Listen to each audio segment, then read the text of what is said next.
know that this election is one of the most critical in American history. The world is literally falling apart because we've taken ourselves out of the world. Economies everywhere are in trouble. We're still in second gear, 7 years into a recovery, allegedly. Second gear, we get a good economic report followed by a disappointing one. Good jobs report last month. 90% of the jobs created, according to the household survey, part-time jobs. Not the way you get a vigorous economy where people feel they have a real chance to move up the economic ladder, as Lincoln put it, improve your lot in life. So you have China. We know troubles in China. Japan, third largest economy in the world, in recession again, in and out for 20 years. Brazil, the largest economy in Latin America, in very, very serious trouble. That's going to have repercussions in the rest of that continent, including Mexico. Europe, enough said. Still mucking around, not really getting forward. So that's why, one reason why we wrote this book, Reviving America, talking about 3 big reforms that our candidates should hit on. If the Democrats want to take it up, great. It would be good to have them on a growth message. And they think we have problems. I mean, Bernie Sanders, I just have to do a side thing. We're in New York on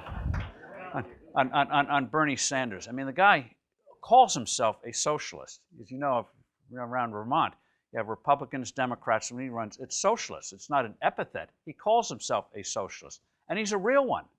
He's a real one.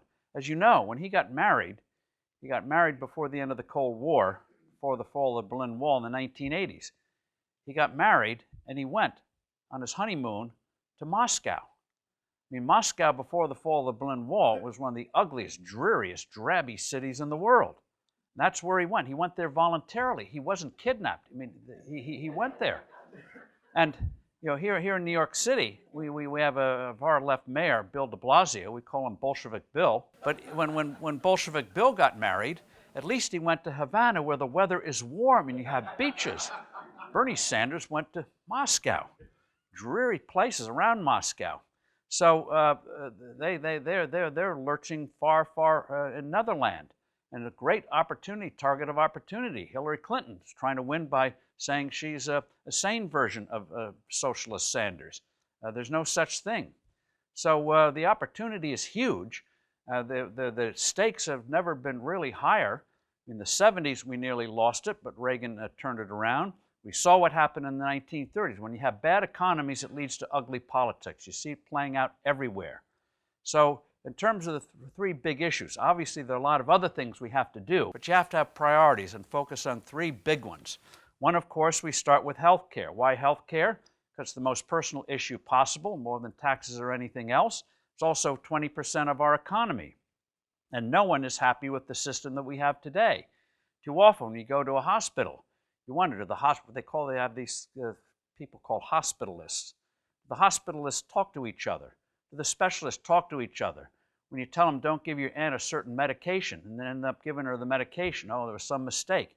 People really feel things are out of control. We all know expenses are going up. People have worry about access.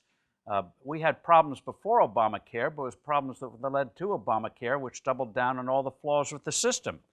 So this gets to a very basic question. Why do we have a crisis? And people say, well, people like me are getting older, we want more services, the price keeps going up, and the system goes kablooey. But ask yourself for a moment, why is demand for health care considered a crisis, whereas demand for anything else in this economy is considered an opportunity? You want more cars? Detroit and other manufacturers glad to help you out. You want more apps? Writers glad to help you out. Health care, why is demand a crisis? Because we don't have real free markets in health care. We have portions of it, but it's really a convoluted system that no one designed. We talk in the book how it came out of World War II and some decisions by the IRS in terms of tax deductibility back in the 1950s. No one designed the kind of system we have today. But the proof that they're not real free markets, if you go to a hospital or clinic and ask in advance what it costs, what a treatment costs, you get a very strange look. It means either one of 2 things. Either you're uninsured or you're a lunatic. I mean, why would you want to know the price? What's it for you? Don't worry about it. Insurance will take care of it. They want to make the patient passive. The patient is not the real customer. It's all third-party payer system. It's government, insurance companies, employers. The patient comes at the end of the line. And the little anecdotal proof of it, the crummiest motel in America wouldn't dare put you in a room with another guest with a curtain in between, as they do routinely in hospitals. or give you a robe that looked like it came from a Salvation Army dump. I mean, these crazy things they put on you. It's amazing. So it's all third-party payer. So what we should be pushing for, not just getting rid of Obamacare, getting rid of the individual mandate and the employer mandate and all the other atrocities in Obamacare, but talk about how we get the patient in charge again, where people know if they don't satisfy you, the patient, they're in trouble. Right now, hospitals know, and this is not because they're bad, this is the way the system is.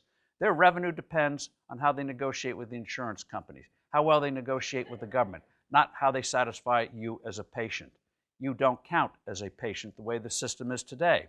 So there's a slew of ideas out there. Some of our guys are advocating it, such as nationwide shopping for health insurance, such as equalized tax treatment.